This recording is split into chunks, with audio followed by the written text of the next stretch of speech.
அன்பிற்சிறந்த தவமில்லை, அன்புடையார் இன்புற்று வாழ்தல் இயல்பு. உலக தமிழ்ச்சங்கம் மதுரையும் மதுரை ஈமா.கோ. யாதவர் மகளிர் கல்லூரியின் தமிழ் துறையும் இணைந்து நடத்தும் 176வது தமிழ்குடல் நிகழ்விற்கு வருகை தந்திருக்கும் அனைவருக்கும் எங்களின் அன்பின் வணக்கம். நிகழ்ச்சியில் தமிழ் கூடலுரையாற்றி சிறப்பிக்க வருகை தந்திருக்கும் முனைவர் பி. ஸ்ரீதேவி அம்மா அவர்களை அன்போடு வரவேற்று மகிழ்கிறேன். அம்மா அவர்கள் மேடைக்கு வருமாறு கேட்டுக்கொள்கிறேன்.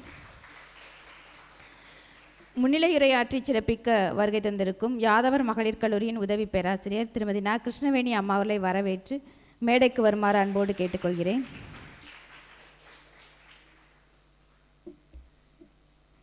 நிகழ்ச்சியின் தொடக்கமாக தமிழ்தாய் வாழ்த்து யாதவர் மகளிர் கல்லூரியின் மாணவ செல்வங்கள்.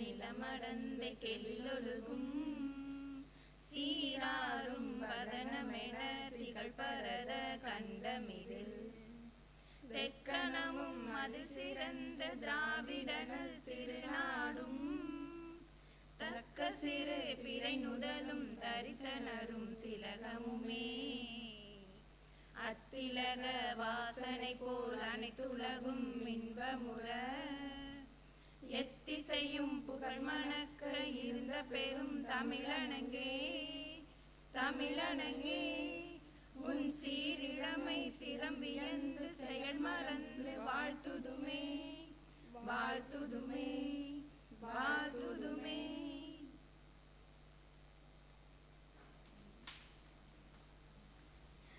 நன்றி.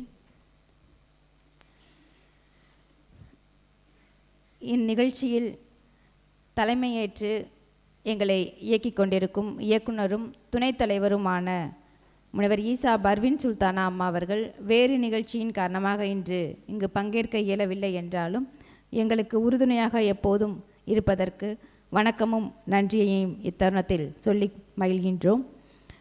இந்நிகழ்ச்சிக்கு இணைந்து நடத்துவதற்கு ஒப்புதல் வழங்கிய யாதவர் மகளிர் கல்லூரியின் முதல்வர் அவர்களுக்கும் மாணவ செல்வங்களை அழைத்து வந்த உதவி பேராசிரியர் திருமதி ந. கிருஷ்ணவேணி அம்மா அவர்களுக்கும் முன்னிலையுரையாற்றி சிறப்பிக்க ஒப்புதல் வழங்கிய கிருஷ்ணவேணி அம்மா அவர்களுக்கு எங்களுடைய வரவேற்பும் வணக்கமும்.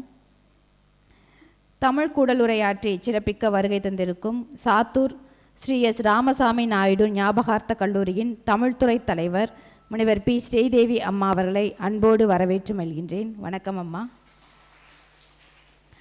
பரிபாடல் என்பது ஓங்கு பரிபாடல் என்று புகழப்பட்ட ஒரு இலக்கியம். இன்றைய தலைப்பு பரிபாடல் காட்டும் மக்கள் வாழ்வியல் என்ற தலைப்பில் அமைய இருக்கின்றது.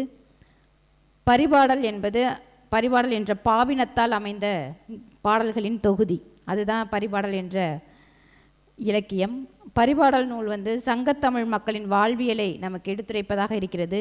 மதுரை பற்றிய வரலாற்றினையும் வைகையாறு பற்றிய சிறப்பினையும் எடுத்துரைப்பதாக பரிபாடல் திகழ்கின்ற ஒரு இலக்கியம். பரிபாடற்கண் மலையும் யாரும் ஊரும் வர்ணிக்கப்படும் என்பர் இளம்பூரணர். இத்தகைய பரிபாடல் காட்டும் மக்கள் வாழ்வியல் குறித்து நம்மிடையே உரையாற்ற வருகை தந்திருக்கும் அவர்களுக்கு மீண்டும் வணக்கத்தினை கூறி எங்களின் அழைப்பினை ஏற்று இங்கு வருகை தந்திருக்கும் மாணவ செல்வங்களையும் தமிழறிஞர்களையும் வரவேற்று மகிழ்கின்றேன். முன்னிலையுரையாற்றி சிறப்பிக்க வருகின்றார் திருமதி ந. கிருஷ்ணவேணி அம்மா அவர்கள்.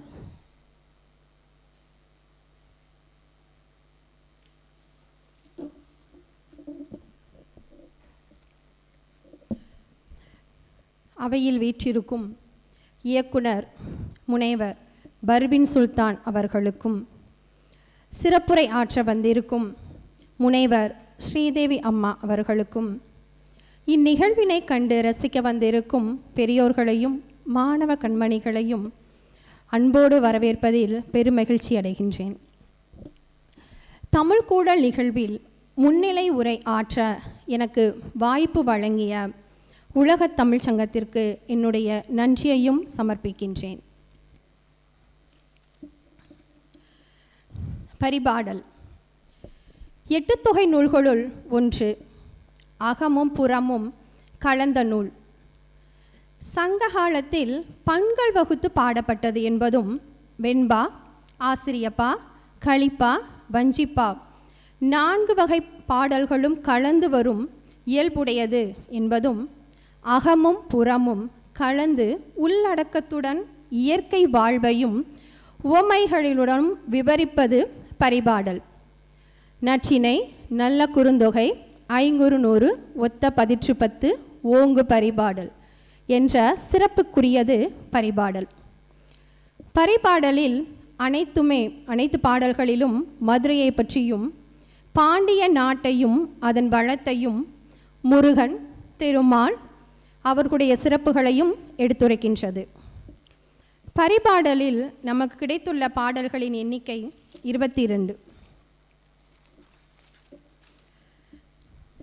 22 அறம், பொருள், இன்பம், வீடு என்னும் உறுதி பொருள்கள் 4னுள் இன்பத்தை பொருளாக கொண்டு கடவுள் வாழ்த்து, மலை விளையாட்டு, புனல் விளையாட்டு முதலியவற்றில் இப்பாடல் வருகின்றது என்று பேராசிரியர் கூறுகிறார். தெய்வ வாழ்த்து உட்பட காம பொருள் குறித்து உலகியலே பற்றி வரும் என்று நச்சினார்க்கினியர் கூறியுள்ளார். பரிபாடலில் திருமால் பாடல்கள் 8, செவ்வேல் என்று சொல்லக்கூடிய முருகனுடைய பாடல்கள் 31, காளி என்று சொல்லக்கூடிய கொற்றவையினுடைய பாடல் 1, வைகை பற்றிய பாடல்கள் 26, மதுரையை பற்றிய பாடல்கள் 4, மொத்தம் 70. ஆனால் இன்று நமக்கு கிடைக்கப்பட்டுள்ள பாடல்களினுடைய எண்ணிக்கை 22. திருமாலுக்கு 6 பாடல்கள், முருகனுக்கு 8 பாடல்கள், வைகைக்கு 8 பாடல்கள். நம்முடைய சங்ககால மக்கள் எப்படிப்பட்டவர்கள் என்றால் அறிவியலிலும் ரொம்ப சிறப்பானவர்கள். பரிபாடல் காட்டும் மக்கள் வாழ்வியல் என்ற தலைப்பில் அம்மா அவர்கள் உரையாற்றுவார்கள். பரிபாடலில் ஊமைகள் ரொம்ப அதிகமாக சொல்லப்பட்டிருக்கு. அது பற்றியும் அறிவியல் கருத்துகள் எப்படியெல்லாம் இருந்தது, நம்முடைய முன்னோர்கள் எவ்வளவு அறிவியலில் முன்னேற்றமாக இருந்தார்கள் அப்படிங்கிறதுக்கும் ஒரு சிறு சான்று.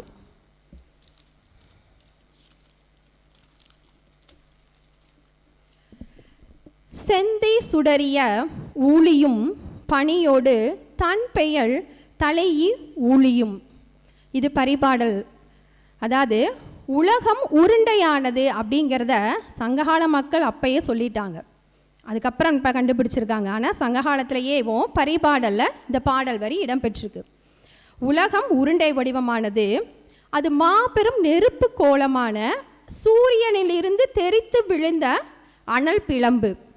நெருப்பு உருண்டையாக ஒரு ஊழிக்காலம் விண்ணில் சுழன்று கொண்டிருந்தது என்றும், நாளடைவில் மேற்பகுதி வெப்பம் குறைந்து பனிப்படலமாக படிய ஒரு ஊழிக்காலம் தேவைப்பட்டது என்றும், அதன் பிறகு பனி உருகி தரைப்பகுதி தலை தூக்க அதில் உயிரினங்கள் உருவாகின என்றும், உலகத்தினுடைய உயிரினத்தினுடைய தோற்றத்தினுடைய வரலாற்றையே பரிபாடல் விளக்கியுள்ளது.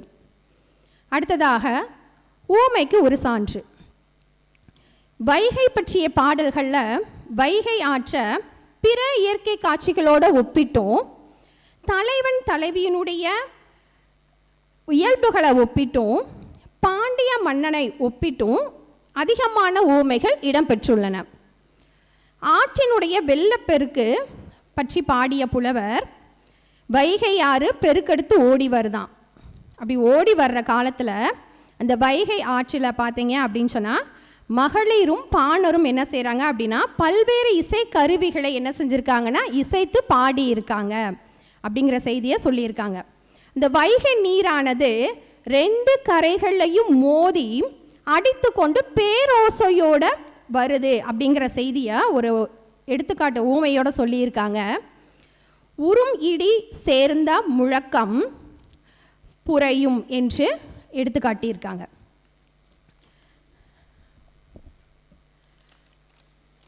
அடுத்ததாக இன்னொரு ஊமைக்கு மற்றொரு பாடலில் மழையிலிருந்து இறங்கி வரக்கூடிய அருவி நீர் நிலத்தை அடைகிறது.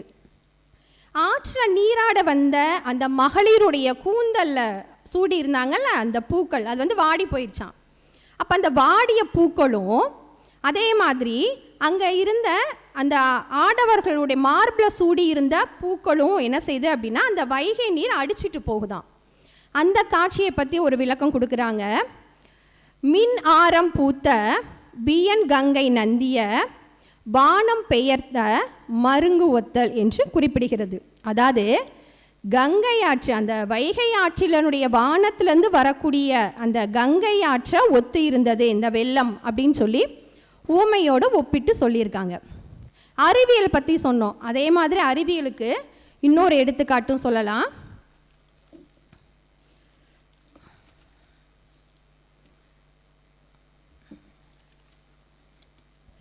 பரிபாடலில் ஐம்பூதங்களுடைய தோற்றம் பற்றியும் உலகினுடைய தோற்றம் பற்றியும் அறிவியல் அடிப்படையில் எடுத்து கூடியிருக்காங்க நம்முடைய பண்டை தமிழர்கள். அதில்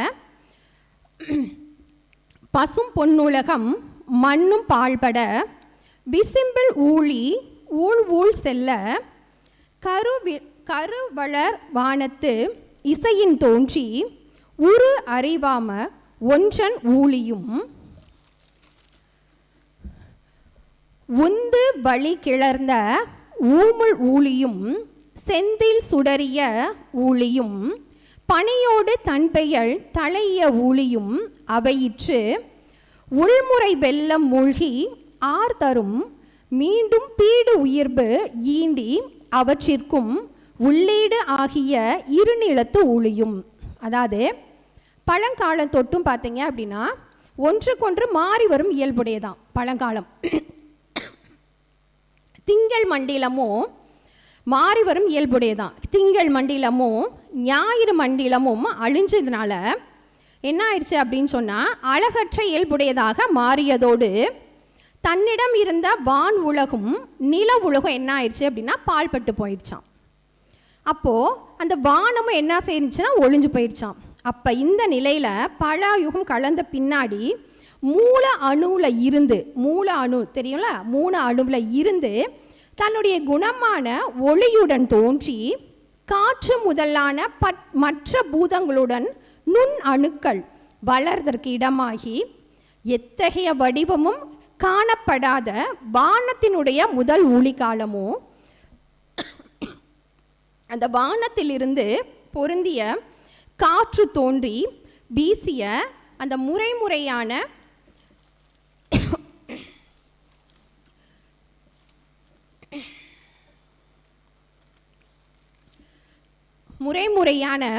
இரண்டாம்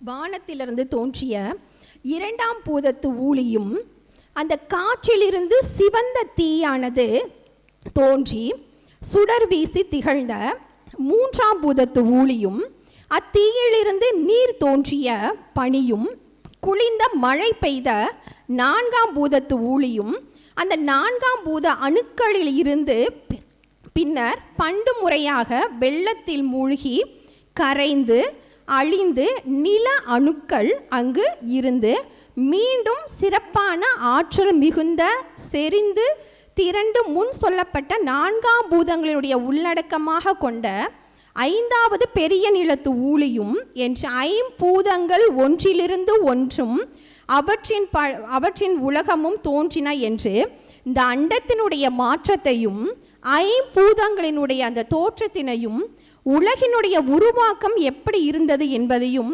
அழகாக பரிபாடல் விளக்கியுள்ளது.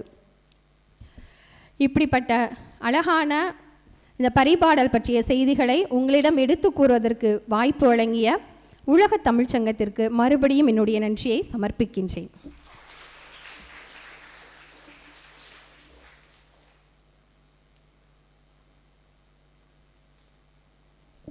அனைவருக்கும் வணக்கம். கிருஷ்ணவேணி அம்மா அவர்கள் பரிபாடல் குறித்த ஒரு அறிமுக உரையை அற்புதமாக நிகழ்த்தினார்கள். அம்மா அவர்களுக்கு நன்றி. உண்மையிலே பரிபாடலுக்கும் மதுரைக்கும் ஒரு மிகச்சிறந்த தொடர்புண்டு. மாணவ கண்மணிகள் அறிந்திருப்பீர்கள் என்று நினைக்கிறேன். ஏன்னா இப்போ மதுரையில் ஓடக்கூடிய வையை ஆறு பற்றி பரிபாடலில் செய்தி வருது. மதுரை நகர் எப்படி இருந்தது அப்படிங்கிற செய்தியை விளக்குவது பரிபாடல் சங்க இலக்கியத்தில் ஒன்றான அந்த விதத்தில் பரிபாடல் ஒரு மிகச்சிறப்பான நூல். இன்றைய நிகழ்வில் தமிழ்கூடல் உரை வழங்கி சிறப்பிக்கக்கூடிய ஸ்ரீதேவி அம்மா அவர்களை பற்றிய ஒரு சிறிய அறிமுகம். முனைவர் பி. ஸ்ரீதேவி அவர்கள் இளங்கலை தமிழ் இலக்கியம் Sivakasi standard fire works Rajarathinam மகளிர் கல்லூரியிலும், முதுகலை தமிழ் இலக்கியம் சிவகாசி ஐயனாடா ஜானகி அம்மாள் கல்லூரியிலும், முனைவர் பட்ட ஆய்வினை மதுரை காமராஜர் பல்கலைக்கழகத்திலும் பெற்றவர். தமிழ் நூல் உணர்த்தும் தமிழ் இலக்கணம் இலக்கண நூலை வெளியிட்டுள்ளார். ஏறக்குறைய 50 ஆய்வு கட்டுரைகள் எழுதியுள்ள இவர் மலேசியா, இலங்கை போன்ற வெளிநாடுகளுக்கு சென்று கட்டுரை வாசித்த அனுபவமும் கருத்தரங்க நிகழ்வினை நிகழ்த்திய அனுபவம் மிக்கவர். காந்திய சிந்தனை, விவேகானந்தர் மைய தேர்வு, நாட்டுப்புறவியல் ஆகியனவற்றில் பட்டயங்களை பெற்றுள்ளார். 10 ஆண்டுகளுக்கும் மேலாக ஆசிரியர் பணியில் அனுபவம் மிக்கவர். தற்சமயம் சாத்தூர் ஸ்ரீ எஸ். ராமசாமி நாயுடு ஞாபகார்த்த கல்லூரியின் தமிழ்துறை தலைவராக பணியாற்றி வருகிறார். பரிபாடலில் ஆன்மீகமும் உலகியலும், கலைஞரின் உரை ஓவியம், கலைஞரின் இலக்கிய பூங்கா ஆகிய நூல்களை வெளியிட்டுள்ளார். இன்றைய நிகழ்வில் பரிபாடல் காட்டும் மக்கள் வாழ்வியல் என்ற தலைப்பில் உரை நிகழ்த்தி சிறப்பிக்க அன்போடு அழைக்கிறேன்.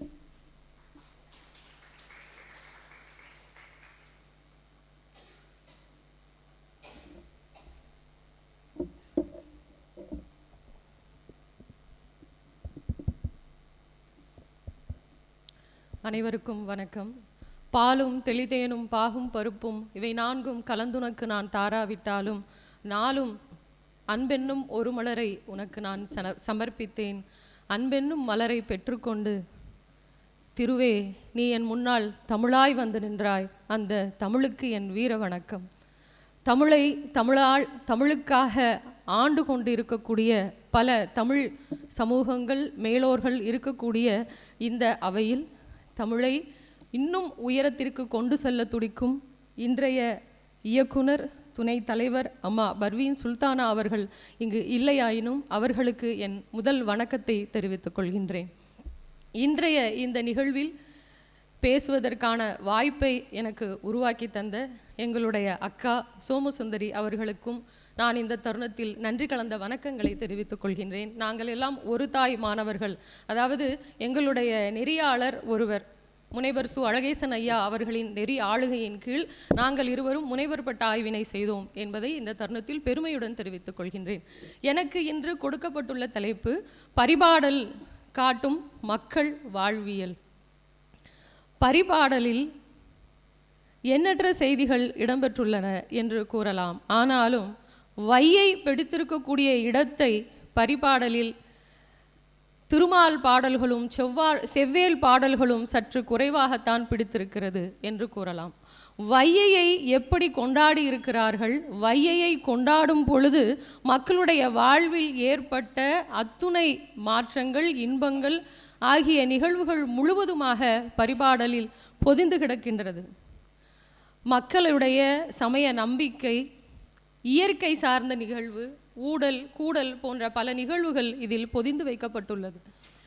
பரிபாடல் நம் பிற தொகை நூல்களைப் போல தமிழ்நாடு முழுவதுமாக பாடவில்லை, மதுரையை மட்டுமே பாடியுள்ளது. மதுரைக்கு உரிய சிறப்பினை முழுவதுமாக நாம் பரிபாடலில் காணலாம். ஆயினும் 2 வாரங்களுக்கு முன்பாக மதுரையை பற்றிய செய்திகள் இங்கு உரையாடப்பட்டது என்ற காரணத்தினால் மக்கள் வாழ்வியல் குறித்த செய்திகளை மட்டுமே நான் அதிகமாக இங்கே உங்களுக்காக கூறப்போகிறேன். ஏன் இந்த தமிழர்களின் மத்தியில் பரிபாடல் முழுவதுமாக சமயங்களை மட்டும் அதிகமாக எடுத்து சொல்லக்கூடிய தொகை நூலாக இருந்தது? ஏனென்றால் ஒரு தொகை நூல் சமய சார்பில் பிரிக்கப்பட்டதாக வேறு எந்த தொகை நூலையும் நாம் காண முடியாது. சங்க இலக்கிய தொகுப்பில் பரிபாடல் ஒன்றே இருக்கிறது. அதற்கு சிவத்தம்பி அவர்கள் ஒரு காரணம் கூறுகிறார்கள். ஏனென்றால் தமிழகத்தில் சமணர்களின் ஆதிக்கம் அதிகமாக இருந்த காலகட்டத்தில் தான் இந்த பரிபாடல் வைதிக சமயத்தை நிலைநாட்டும் பொருட்டு எழுந்திருக்கலாம் என்கின்ற ஒரு கருத்தினை அவர்கள் தெரிவிக்கிறார். முன்னிலை உரை ஆற்றி சென்ற கிருஷ்ணவேணி அம்மா அவர்களுக்கும் நான் நன்றியை தெரிவித்துக் கொள்கின்றேன். நான் சொல்ல விளைந்த சில செய்திகளையும் சொல்லிவிட்டார்கள், சொல்ல விளையாத பல கருத்துக்களையும் சொல்லி சென்றிருக்கிறார்கள். அம்மா அவர்களுக்கு தருணத்தில் நான் நன்றியை தெரிவித்துக் கொள்கின்றேன். அதாவது பரிபாடல்ல என்ன செய்திகள் பொதிந்திருக்குது என்பதை நம் இளம்பூரணர் நச்சினார்க்கினியர் பேராசிரியர் அவர்கள் சொல்லிவிட்ட செய்திகளை அம்மா அவர்கள் எளிமையாக உங்களுக்கு உணர்த்திவிட்டார். அதில் இளம்பூரணரின் கருத்தை மட்டும் எனக்காக விட்டு சென்று விட்டார். அதாவது மலையும் ஆறும் ஊரும் இது அதிகமாக பாடப்படுகிறது என்கின்ற ஒரு செய்தி இளம்பூர்ணர் கூறியிருக்கிறார். அதை ஒன்று மட்டும் எனக்காக விட்டுவிட்டார். இருந்தாலும் 4 பொருள்களை, அதாவது ஒரு இலக்கியம் உணர்த்தக்கூடிய 4 பொருள், உறுதி பொருள் என்று சொல்லக்கூடிய அறம், பொருள், இன்பம், வீடில் இன்பத்தை மட்டுமே அதிகமாக நிலைநாட்டக்கூடியது. இன்றும் வையையில் நீர் நிறையும் பொழுது, உங்களுக்கு எல்லாம் தெரியும், நீங்கள் எல்லாம் மதுரையை சேர்ந்தவர், அழகர் ஆற்றில் இறங்கும் பொழுது அன்றைய ஒரு நாள் மட்டுமல்ல, அந்த ஒரு வாரமே மதுரை எப்படி ஒரு திருவிழா கோலமாக இருக்கிறது என்பது நீங்கள் கண்கூடாக கண்ட ஒன்று. அந்த திருவிழா கோலத்தை இதில் வையை ஆறு நிறையும் பொழுது ஒவ்வொரு நாளும் அவர்கள் கொண்டாடிய கொண்டாட்டத்தை நாம் இதில் காண முடிகிறது. பரிபாடலுடைய பதிப்பு என்று எடுத்துக்கொண்டால், ஆரம்ப காலகட்டத்தில் ஓலைச்சுவடியில் இருந்த இந்த பரிபாடலானது பின்னால் அழிந்து போக வாய்ப்பிருக்கும் என கருதி அதற்குரிய உரையையும் தேடி 1918ஆம் வருடம் இளம்பூரணர் ஐயா அவர்களின் உரையுடன் சேர்த்து பதிப்பித்தவர் உவே சாமிநாதன் ஐயா அவர்கள். அவர் ஒருவர் இல்லை என்றால் நிறைய நூல்கள் நாம் இன்று கற்பனை செய்து பார்த்திருக்க கூட முடியாத அளவிற்கு இல்லாமல் போயிருந்திருக்கும். பரிபாடலுடைய அமைப்பு என்று சொல்லும்போது அவர்கள் சொல்லிவிட்டார்கள் 70 பாடல்கள் இருந்தது. ஆனால் இன்று கிடைக்கக்கூடிய பாடல்கள் 22 பாடல்கள் மட்டுமே. திருமாலுக்கு எத்தனை பாடல்கள்? 6. செவ்வேலுக்கு எத்தனை பாடல்கள்? 8. வையைக்கு 8. அப்புறம் எப்படி ஒரு பாடல் மட்டும் பாடல் திரட்டு, பரிபாடல் திரட்டில் ஒன்று மட்டும் கூட இருப்பதனால் வையை முதலிடம் பிடித்ததாக பரிபாடல் தொகுப்புகளில் அனைவரும் கூறக்கூடிய செய்தி. இந்த வையையில்தான் மக்களுடைய வாழ்க்கை படம் பிடித்து காட்டப்படுகிறது. இருந்தாலும் குரல் பாவில் அமைந்த திருக்குறளை நாம் என்ன சொல்கிறோம்? குரல் பா என்று சொல்கிறோம். அதுபோல பரிபாடல் என்றால் பரிந்து வருவது என்கின்ற ஒரு பொருள் இருக்கிறது. பரிந்து வருவது என்றால் எதனையும் ஏற்று வருவது. ஏனென்றால் இதில் தெய்வத்தையும் கூறியிருக்கிறார்கள், காமத்தையும் கூறியிருக்கிறார்கள். ஆக இரு பொருள்களையும் ஏற்று வருவது என்று பொருள். என்னுடைய முனைவர் பட்ட ஆய்வு கலைஞர் மு. கருணாநிதி ஐயா அவர்களின் உரை நூல்கள் என்பது. அவர் சங்கத்தமிழ் என்கின்ற ஒரு நூலை எழுதியிருக்கிறார். அதில் முழுவதுமாக தேடினாலும் பரிபாடல் குறித்த ஒரே ஒரு பாடலுக்கு மட்டுமே அவர் உரை எழுதியிருக்கிறார். பரிபாடலை குறித்து அவர் விளக்கும் பொழுது, ஓங்கு பரிபாடல் என ஒலிக்கின்ற சங்க நூலின் காலத்தை கணக்கிட்ட ஆய்வறிஞர் அதை கடைச்சங்க காலம் என்பார். அதன் காரணத்தை அறிவதற்கு கடும் முயற்சி தேவையில்லை என்கிறார். ஏனென்றால் வடமொழி ஏடுகளில் இடம் பிடித்த இதிகாச புராணம் எல்லாம் தமிழர்களின் மரபென்றும் கலையென்றும் மாண்புமிகு பண்பாட்டு செல்வம் என்றும் பரிபாடலில் மெல்ல மெல்ல வாழைப்பழத்தில் ஊசி நுழைந்தது போல நுழைந்து விட்டது. ஆதலால் இது சங்க இலக்கியம் என்று சொல்லிக் கொள்கிறது, அதுபோல் காட்டிக்கொள்ளக்கூடிய ஒரு நூல் என்று ஆணித்தரமாக கூறியிருக்கிறார். ஆக சங்க இலக்கிய தொகை நூல்களில் எங்குமே தெய்வம் பற்றிய செய்தி இல்லாத பொழுது பரிபாடலில் மட்டுமே திருமாலுக்கும் செவ்வேளுக்கும் இத்தனை பாடல்கள் இடம்பெற்றிருப்பதால் இது கடைச்சங்க நூல் என்று பலரும் உறுதி செய்திருக்கிறார்கள். அதேபோல் பகுப்பு முறையில் புதுமை ஏற்படுத்தியது. ஏனென்றால் தெய்வங்கள் குறித்த ஒரு பகுப்பு முறை இங்கே இருக்கிறது. அதேபோல் அறம், பொருள், இன்பம், வீடு உணர்த்துவதில் இது சிறப்பிடம் பெற்றிருக்கிறது. நாம் முன்னரே கூறியது போல இன்பத்திற்கே அதிக முக்கியத்துவம் கொடுத்த நூல். அதேபோல் இன்று என்கின்ற காலம் காட்டும் இடைநிலை பரிபாடலில் மட்டுமே உள்ளது. அதே போல உலகின் தோற்றம் குறித்த அறிவியல் செய்தி என்று அவர்கள் கூறியது, இந்த உலகின் தோற்றம் குறித்த ஒரு செய்தியை பதிவு செய்த ஒரே நூல் என்று கூறலாம்.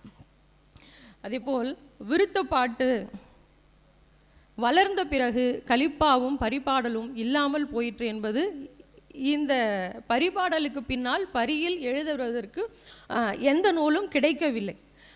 அடுத்தது நாம் நேரடியாக வையை பற்றிய பாடல்கள் வரலாம். ஏனென்றால் திருமால் பாடலிலும் செவ்வேல் பாடலிலும் மக்களுடைய பழக்க வழக்கங்களை விட திருமாலையும் செவ்வேலையும் வியந்து பாராட்டிய இடங்கள் தான் அதிகம். அம்மா சொல்லியது போல பாண்டிய மன்னனை பாராட்டாத இடமே இல்லை எனலாம். வையையை பற்றியும் அதனுடைய வெள்ளப்பெருக்கை பற்றியும் போற்றி சொல்லக்கூடிய இடங்களில் எல்லாம் பாண்டியனுடைய படை வீரம், அவனுடைய கொடை சிறப்பு, வீரத்திறமை இவை யாவும் அங்கே எடுத்து காட்டப்பட்டு கொண்டே இருக்கிறது. பரிபாடல் 6, 7, 10, 11, 12, 16, 20, 22 ஆகிய 8 பாடல்களும் புறத்திரட்டில் ஒன்றுமாக வையைக்குரிய பாடல்களாக உள்ளது. இதில் வையை தான் தலைமை பெற்றிருக்கிறது என்று கூறுவதற்கு கூறிய காரணம் ஒரு பாடல் அதிகமாக இருப்பது. வையை என்னும் பொய்யா குலக்கொடி என்று கூறி இருமாந்தவர் இளங்கோடிகள். தமிழுக்கும் வையைக்கும் உரிய தொடர்பை மிகவும் உறுதிப்படுத்துவதாக பாரதியாரும் வையையை தமிழ் கண்டதோர் வைகை என்று பெருமிதப்படுத்தி கொண்டார். வான் பொய்ப்பினும் தான் பொய்யா வளத்தில் வேண்டுமானால் காவிரி சிறப்பெய்தி இருக்கலாம். தமிழோடு தொடர்பு கொண்டிருக்கக்கூடிய நிலையில் வையை மட்டுமே சிறப்பு உடைய ஒன்று. ஆதலால் வையையை ஒரு தெய்வீக பேரியாறு என்றே பார்த்தசாரதி அவர்கள் வியந்து கூறுவதும் உண்டு. ஏனென்றால் வருகிற புனலை தேக்கி வைக்காது அன்றைய வையை தாய் ஊர் முழுவதுமாக பரப்பிவிட்டு மக்களை ஆனந்த கடலில் ஆழ்த்தி இருக்கிறார். அப்பொழுது அணை கட்டவில்லை, நீர் எங்கும் தேங்கி இல்லாமல் ஊர் முழுவதுமாக பரவி இருந்திருக்கிறது. பாண்டியர்கள் சிறப்பிக்க பெற்றமை, வையை பாடல்கள் முழுவதுமாக பாண்டியர்கள் சிறப்பிக்கப்பட்ட செய்தியைத்தான் நாம் காண முடிகிறது. பாண்டிய மன்னர்களை ஒவ்வொரு பாடலிலும் கிட்டத்தட்ட வையை பாடல் 7 இடங்களிலும், மதுரை பாடல்கள் 7 இடங்களிலும், மேலும் பரித்திரட்டில் 2 இடங்களிலுமாக பாண்டிய மன்னர்களின் பெருமை பறைசாற்றப்பட்டுள்ளது. ஆக சாரங்கபாணி என்கின்ற அறிஞர் கண்டிப்பாக இதை ஒரு பாண்டிய மன்னன் தொகுத்து வழங்குவதற்கு வாய்ப்பு இருக்கலாம் என்றும் தன்னுடைய ஆய்வு உரையில் வெளியிட்டிருக்கிறார். மக்களுடைய வாழ்வியல் என்று பார்த்தால் இயற்கை இன்பத்தையே திளைத்து வாழ்ந்திருக்கிறார்கள். பழந்தமிழர்களுடைய நீராடல் பற்றியதே இங்கு அதிகமாக கூறப்பட்டுள்ளது. அந்த நீராடல் நிகழ்வுகளில் அவர்கள் எப்படி தன்னை மறந்து நீராடி இருக்கிறார்கள். மாணவர்கள் அதிகமாக இருக்கிறீர்கள். இந்த நீராடல் நிகழ்வில் அந்த பெண்களும் ஆண்களும் தங்களுடைய வாழ்வில், அதாவது இங்கே நம்பிக்கை என்று பார்க்க போனால் இங்கே பெண்கள் எல்லாம் கடவுள்கிட்ட போய் வேண்டுகிற நிலை ஒன்று இருக்கிறது இல்லையா? கடவுள் பற்றிய செய்தி வேறு எந்த தொகை நூல்லையும் இல்லாத சமயத்தில் இதில் மட்டும் அந்த நம்பிக்கை இருக்கிறது. என்ன வேண்டுகிறார்கள்? தன்னுடைய கணவனுடைய பொருள் வெற்றியை வேண்டுகிறார்கள், போர் வெற்றியை வேண்டுகிறார்கள். அதே போல அங்கே இருக்கக்கூடிய இளம் பெண்கள் தன் கனவில் தன் தலைவனுடன் தன்னுடைய காதலுடன் நீராடி மகிழ்ந்த நிலை மீண்டும் வர வேண்டும், அதனால் எங்களுக்கு நீரை கொடு என்று கடவுளிடம் முறை வைக்கிறார்கள், வேண்டுகிறார்கள். இப்படி வேண்டி நீர் வந்த பின்பு ஒவ்வொருவரும் எப்படி அந்த நீரை கழிக்கிறார்கள். அங்கு நீரணி மாடம் என்று ஒன்று உள்ளது. கலைஞர் ஐயா எடுத்துக்கொண்ட அந்த பாடல் அதுதான். நீரணி மாடம் என்று அங்கு உள்ளது. அந்த மாடத்தில் வேங்கையின் படத்தை அப்படியே வரைந்திருக்கிறார்கள். அது பார்ப்பதற்கு உண்மையிலேயே வேங்கை நின்று கவனிப்பது போல இருக்கிறது. ஒரு ஆண் யானையை பாகன் அழைத்து கொண்டு வருகிறான். அந்த யானை அங்கே எதிரே இருக்கக்கூடிய பெண் யானையை பார்த்து விடுகிறது. இருவருக்கும் காதல் ஏற்படுகிறது. கண்ணோடு கண்ணினை நோக்கக்கின் அதுபோல அது காதை அசைத்து தன்னுடைய இன்ப நுகர்ச்சியை வெளிப்படுத்துகிறது. அந்த ஆண் யானை பெண் யானையை நோக்க பாகன் எவ்வளவோ குத்தி திசை திருப்பியும் திசையே திரும்பாமல் அது பெண் யானையை பார்த்து அருகில் வருகிறது. அங்கே பெண்கள் ஆனந்தமாக புனலாடி கொண்டிருக்கிறார்கள். சங்க இலக்கிய காட்சிகளில் காணும்போது அவர்கள் புனலாடுவதற்கு அணிந்திருந்த ஆடைகள் என்று பார்த்து கொண்டால் மிகவும் சாதாரணமானது. அப்படிப்பட்ட நிலையில் யானை மதம் பிடித்து வருவது போல் வந்தால் எழுந்து ஓடத் துடிக்கும் அந்த பெண்கள் தன்னால் எழுந்த பின் தன் ஆடை நிலையை உணர்ந்து திரும்பவும் நீருக்குள் மூழ்கிக் கொள்கிறார்கள். அப்பொழுது அந்த பெண் யானை அந்த ஆண் யானையை கண்டு மிகவும் ஆனந்தமாக போய்கொண்டிருக்கிற நேரத்தில் நீரணி மாடத்தில் வரைந்திருந்த வேங்கையை காண்கிறது. அந்த வேங்கையை கண்டவுடன் உண்மையிலேயே அந்த வேங்கை பாய துடிக்கிறது என்று நினைத்து தன் காதலையும் மறந்து அது ஓடுகிறது. இப்பொழுது ஆண் யானை அந்த பெண் யானை இப்படி ஓடுவதை கண்டவுடன் பொறுக்க முடியாமல் தன் தும்பிக்கையை வாளாக எடுத்துக்கொண்டு போருக்கு போவது போல் அந்த இடத்தில் நிற்கிறது. பாகன் எவ்வளவு அடக்கியும் அடங்காமல் அங்கு ஒரு போர்க்களம் போல அந்த காட்சி வரும்பொழுது திரும்பவும் பாகன் சென்று அந்த பெண் யானையை அழைத்து வந்து அதன் அருகில் விடப்பட்ட பொழுதுதான் அந்த இடம் அமைதியாக காட்சியளித்தது. அந்த பெண்கள் மீண்டும் ஆனந்தமாக தங்களுடைய நீராட்டத்தை நீராடினார்கள். அதற்கு ஒரு ஓமை சொல்லியிருக்கிறார்கள். உடைந்த ஒரு பெரிய மரக்கலத்தில் ஒரு பகுதி மட்டும் உடைந்த போது அதற்காக அந்த ஒரு பகுதியை வேக வேகமாக பிசின் கொண்டு ஒட்டிய அந்த மாலுமியைப் போல இந்த பாகன் விரைந்து செயலாற்றியதால் அந்த யானையின் கோபம் தணிந்தது என்று அந்த இடத்தில் காட்டியிருக்கிறார். அதில் அந்த பெண்களுடைய நடை, அவர்களுடைய அழகு, பெண்கள் நீராடச் செல்வதற்கான அணிமணிகள், இது எல்லாம் இங்கே ஏராளமாக கொடுக்கப்பட்டுள்ளது. நீரணி விழா என்று எப்பொழுது வரும்? வைகையில் நீர்ப்பெருக்கு ஏற்பட்டு நீரணி விழா என்ற அறிக்கையை தெரிவித்தவுடன் மக்கள் எப்படி கிளம்புகிறார்கள், அந்த பகுதியை பார்ப்பதற்கே பயங்கர நமக்கே அந்த ஆனந்தம் இருக்கும். அதுவும் மதுரையில் இருக்கக்கூடிய உங்களுக்கு அந்த விழாவினுடைய மகத்துவமும் அதற்கு கிளம்பக்கூடிய அந்த வேகமும் உங்களுக்கு தெரியும். அந்த பெண்கள் என்ன செய்கிறார்கள், அதாவது அறிவித்தவுடன் அங்கே இருக்கக்கூடிய ஆண்கள் குதிரையை மாட்டு வண்டியில் பூட்டுவதும், மாடை கொண்டு போய் குதிரை வண்டியில் பூட்டுவதும் மாடுகளை, அதே போல் யானையில் ஏறுபவர்கள் குதிரையில் ஏறுவதும், குதிரையில் ஏறுபவர்கள் யானையில் ஏறுவதும், பெண்கள் குழந்தைகள் அழியக்கூடிய தன்னுடைய மைந்தர்கள் அழியக்கூடிய தார் மாலையை அணிந்து கொள்வதும், மைந்தர்கள் பெண்கள் அணியக்கூடிய கோதை மாலைகளை அணிந்து கொள்வதும் என்று இப்படிப்பட்ட ஒரு நிலையில் அனைவரும் நீரணி விழாவிற்கு முந்தி கொண்டு செல்வதற்காக ஒப்பனை செய்து கொண்டு கிளம்புகிறார்கள். அந்த நிலை ஒவ்வொரு நாளும் நீரணி விழா எப்பொழுது நடைபெறும் என்று ஏங்கிக் கொண்டிருக்கக்கூடியவர்களின் வாழ்க்கையை படம் பிடித்து காட்டுவது போல் இருக்கிறது. ஏனென்றால் அங்கே யார் யாரெல்லாம் செல்கிறார்கள்? இளையவர் செல்கிறார், முதியவர் செல்கிறார், தலை நரைத்தவர்கள் செல்கிறார்கள், நரைக்காதவர் செல்கிறார்கள், காதலர்கள் செல்கிறார்கள், காம கிளத்தியர் செல்கிறார்கள். பரத்தையர் என்று எடுத்துக்கொண்டால் இப்பரத்தை, சேரிப்பரத்தை, காதல் பரத்தை, அத்துணை பேருக்கும் அங்கே இடம் உண்டு. இதில் பெரிய சர்ச்சையும் ஒன்று உள்ளது, அதை நாம் கடைசியில் பார்ப்போம். அத்துணை பேரும் அந்த நீர் வரும் பொழுது அதில் நீராடுவதற்காக செல்கிறார்கள். அப்படி நீராடச் செல்லும் பொழுது அவர்கள் என்னென்னலாம் எடுத்து செல்கிறார்கள்? அங்கு போய் விளையாடுவதற்காக அவர்கள் கருவிகள் எடுத்து செல்கிறார்கள். நீர் எக்கி என்கின்ற ஒரு கருவி இருக்கிறது. நீரை பூரா இந்த நம்ம இன்ஜெக்ஷன் சொல்லுவோம்லப்பா, நீரை உள்வாங்கி கொண்டு இப்பொழுதும் அது இருக்கிறது. அதை வைத்து நீரை உள்ளே எடுத்துக்கொண்டு அனைவரின் மீதும் அடிப்பது, இது ஒரு கருவி. இந்த கருவியை எடுத்துக்கொண்டு அதே போல் வட்டு ஒன்று இருக்கிறது. எல்லா வண்ணங்களையும் போட்டு அதை வீசி எறிந்தால் அந்த வட்டில் இருக்கக்கூடிய வண்ணங்கள் எதிரிருப்பவர்கள் மீது போய் படுகிறது. இதில் இன்னாரைத்தான் நீர் தெளித்து விளையாடுவது என்று இல்லாமல் யார் வேண்டுமானாலும் பிடித்த ஒருவருடன் விளையாடுகிறார்கள். ஆனால் இதில் தூய தமிழ் சொற்களை எடுத்து நான் பார்க்கும் பொழுது அதில் வன்பிணி என்கின்ற ஒரு சொல் இருந்தது. அது என்னவென்றால் வலுக்கட்டாயமாக ஒரு பெண்ணை அடைவது, அப்படி ஒரு நிலை மறுக்கப்பட்டது என்கின்ற ஒரு செய்தி இங்கே பரிபாடலில் பொதிந்துள்ளது. அதை நாம் கவனித்தே ஆக வேண்டும். அதே போல் தூய தமிழ் சொல் நாம் பார்க்க போனால் உண்மையிலேயே இந்த சொற்கள் எல்லாம் இங்கிருந்து தான் நமக்கு வந்திருக்கிறது. சில சொற்கள் இப்பொழுதும் புழக்கத்தில் மருவியும் வந்திருக்கிறது, சில சொற்கள் இதுவரையும் நாம் கவனித்திராததாக இருக்கிறது. நாணம் இல்லாதவள் என்ற சொல்லுக்கு தூய தமிழ் சொல் உங்களுக்கு தெரிந்திருக்குமா? நாரிகை என்ற சொல்லை அவர்கள் பயன்படுத்தியிருக்கிறார்கள். நாணம் இல்லாதவள் என்ற ஒரு பொருளை உணர்த்தக்கூடிய சொல். அதே போல துணி என்றால் ஊடல் நமக்கு தெரியும். சூழ் உருவான் அப்படின்றால் சத்தியம் செய்வான், அந்த செய்தியும் நமக்கு தெரியும்.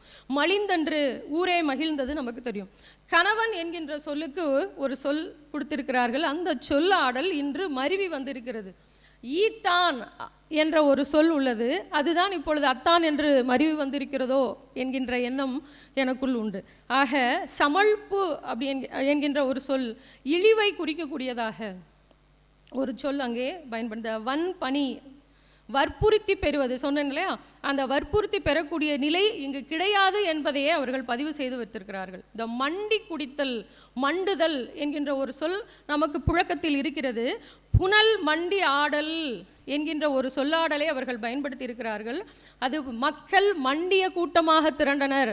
அந்த மண்டி என்கின்ற சொல்லின் பயன்பாடு அங்கே அதிகமாக இருந்திருக்கிறது. அதே போல தாளித நொய் நூல், யாராவது இதற்கு பொருள் சொல்ல முடியுமா? தாளித நொய் நூல். தாளிதம்னா நம்ம தாளிப்பு அப்படின்னு நினச்சிப்போம். தாள் பாதம், இதம் நொய் நூல் செருப்பு. எவ்வளவு அழகாக தமிழை கையாண்டு இருக்கிறார்கள் என்பதை நாம் இந்த பரிபாடலில் காணலாம். அதே போல ஏணிப்படுகால் என்கின்ற ஒரு சொல்லும் அங்கே கையாளப்பட்டுள்ளது.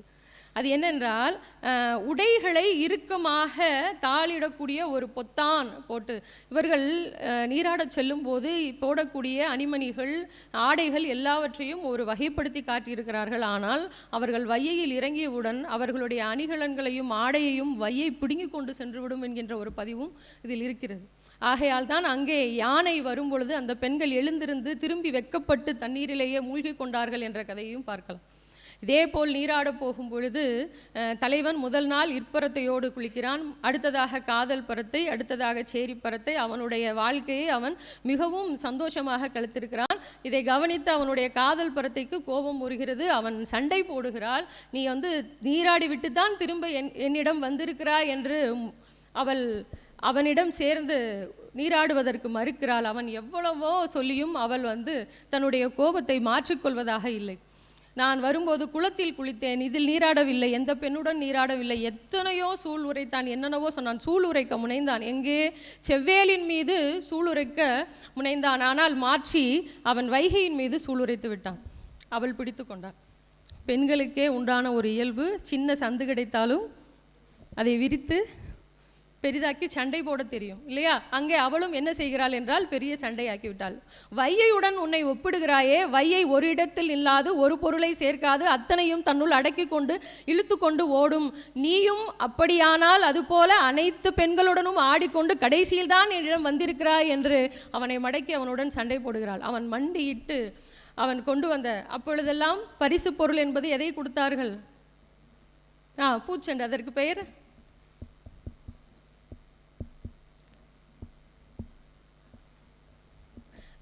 ஆமாம், தளிர்களை எல்லாம் வைத்துக்கொண்டு அவன் கொடுத்ததையும் அவர் ஏற்றுக்கொள்ளவில்லை. கடைசியாக அவன் கேட்ட அத்துணை மன்னிப்புகளும் சேர்ந்து அவர்களுடைய கூடலில் போய் முடிந்தது.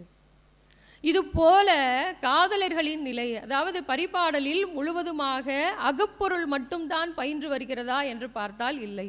அகப்பொருளுக்கே உரிய மரபு இங்கு மாறி வந்திருக்கிறது என்று சொல்லலாம். ஏனென்றால் அங்கே சென்ற பெண்களில் நிறைய பேர் கள்ளுண்டார்கள். பரத்தையர் மட்டுமல்லாது காதலியாக இருக்கக்கூடிய தலைவியும் கள்ளுண்டு கழித்த நிலையை நாம் அங்கே காணலாம். காதலிக்கும் தலைவிக்கும் இற்பரத்தைக்கும் சேரிப்பரத்தைக்கும் இடையில் நேரடியாக சண்டை மூழக்கூடிய செய்திகளும் இங்கே அதிகமாக கிடைக்கிறது. ஆதலால் அகப்பொருள் மட்டுமே இதில் சொல்லப்பட்டிருக்கிறது என்ற செய்தியை பல அறிஞர்கள் கேள்வி எழுப்பியிருக்கிறார்கள். வையையுடைய வரவு மதுரையுடைய வளத்தின் குறியீடாகவே பார்க்கப்பட்டது. எப்படி அந்த நீர் வந்தது? ஒரு ஒழுங்காக வந்ததா? இல்லை. அது வரும் பொழுது எல்லா பொருள்களையும் அடித்து கொண்டு வந்தது, மரங்களையும் பூக்களையும். அப்படி பார்க்க போனால் இதில் எண்ணற்ற பூக்களை கொண்டு வந்ததாக காட்டப்படுகிறதாக. மதுரையில் வையையில் அத்துணை மலர்களும் இருந்திருக்குது. இன்றைக்கு வேண்டுமானால் அதனுடைய இயற்பெயர் தமிழ் பெயர் நமக்கு தெரியாமல் இருந்திருக்கலாம். ஆனால் அத்துணை வளங்களும் கொளித்து இருக்கிறது என்பதை இதில் நாம் காணலாம். நாகம், அகில், சுரபுன்னை, ஞமை, சந்தனம், அதற்குள்ள தகரம், ஞாழல், தேவதாரம், மல்லிகை, மவ்வல், சண்பகம், அல்லி, கழுநீர், அரவிந்தம், ஆம்பல், குல்லை, வகுளம், குறுக்கத்தி, பாதிரி, நாகம், நரவம், சுரபுன்னை, இத்துணை மரங்களில் இருக்கக்கூடிய பூக்களையும் அடித்து கொண்டு வந்தது. புன்னாகம், சண்பகம், மா, வாழ்வீரம், வேங்கை, கனவிரி, காந்தல், தோன்றி, நீலம், இன்னும் இருக்கிறது. நாகம், அகரு என்றால் அகில், வளை, ஞமை. அது காட்சியாக பார்ப்பதற்கு இது கண்ணுக்கு விருந்து படைத்தது போல இருக்கும். செவி வழியாக கேட்கும்போது இத்தனை பூக்களையும் மனனம் செய்வதற்கு கடினமாக இருப்பதால் வெறுப்பு வரத்தான் செய்யும் மாணவர்களுக்கு. ஆக மரங்களின் வேர்களோடு அடித்து கொண்டு வருகிறது என்றால் அதனுடைய வேகம் எப்படிப்பட்டது? அதனால்தான் அவர்கள் குளிக்கும் பொழுது அவருடைய ஆடை அணிகலன்களையும் அது பிடுங்கி கொண்டு செல்கிறது. இதில் ஒருவன் கல் மயக்குண்டு கிடக்கும் ஒருத்தியின் மீது ஆசை கொண்டு அவள் பின்னால் சென்று அவள் கண்ணுக்கு நேராக இந்த வண்ணமெல்லாம் கலந்த நீரை தெளிக்கிறான். அவள் கண் இருமை அடைகிறது, அவர் எரிச்சல் படுகிறாள். அவள் அணிந்திருக்கக்கூடிய பூவை அவன் மார்பில் அணிந்திருக்கக்கூடிய சந்தனத்தில் ஓங்கி அறைகிறாள். அவனை போ என்று தள்ளுகிறாள். அவன் மீண்டும் அவளையே தொடர்கிறான். இதை தூரத்திலிருந்து கண்டு கொண்டிருந்த இன்னொருத்தி இவன் மீது காதல் கொண்டு அவனை தன் பக்கம் திருப்புவதற்காக அவள் அதற்கான செயலை செய்கிறாள். அங்கே அவன் அந்த கல்லுண்ட நடனமாடக்கூடிய பெண்ணை விடுவதாக இல்லை. அவளை போய் காலை பிடிக்கிறான், அவள் தலையிலேயே உதைக்கிறாள். இந்த ஒரு செய்தியை வேறு எந்த சங்க இலக்கியத்திலாவது நீங்கள் படித்திருக்கிறீர்களா? எப்படி ஒரு விளையாட்டை விளையாடி இருக்கிறார்கள். அதனால் பரிபாடலை நீ எடுத்து வைத்து படிக்கும் பொழுது வீட்டில் இருப்பவர்களிடம் இது சங்க இலக்கியத்தில் படிக்க வேண்டிய பாடல், இதில் இறைமை பற்றிய செய்திகள் அதிகமாக இருக்கிறது என்று சொல்லிவிட்டு வேண்டுமானால் அந்த நூலை எடுத்து நீங்கள் தனிமையாக சந்தோஷமாக படிக்கலாம். ஆக அந்த தலைவி அவளை உதைத்த பின்னும் அவன் விடவில்லை, இவள் அவனை போய் வலுக்கட்டாயமாக இழுக்கிறாள். பெண் தன் காதலை சொல்லக்கூடாது, காதலையே சொல்லக்கூடாதுன்னா வானு கையை பிடிச்சு இழுக்கக்கூடாது இல்லையா? ஆனால் இங்கே எல்லாமே மீறுகிறது. புனலாடுகையில் அவர்கள் கழித்த இன்பத்திற்கு எல்லையே இல்லை என்பதை இங்கு நாம் ஆணித்தரமாக கூறலாம். அதேபோல் ஒரு பெண்ணை ஒரு ஆணும் சந்தோஷமாக இதுபோல் உறவாடி நீராடி கொண்டிருக்கும் சமயத்தில் இன்னொரு பெண், அதாவது வாழை தண்டுகள் அங்கே அதிகமாக சொல்லப்பட்டிருக்கிறது. ஆனால் உள்ளே பொருளுக்குள் பொருள் சென்றால் பெண்களுடைய வர்ணனைகள் அதிகமாக இருக்கக்கூடிய ஒரு பாடல். அதனால் இங்கு ஒரு பெண் அதுபோல் அந்த தண்டை இழுத்து கொண்டு ஆண் இருக்கக்கூடிய அந்த பக்கத்தில் போகிறாள். அவளுடைய தாய் அவளை தடுத்து, எங்கே பெண் பிள்ளைகள் அதிகமாக இருக்கிறார்களோ அங்கே சென்று விளையாடு, ஆக தடுப்பதற்கு அங்கு தாயும் இருந்திருக்கிறாள் என்ற செய்தியும் நாம் உணர்கிறோம்.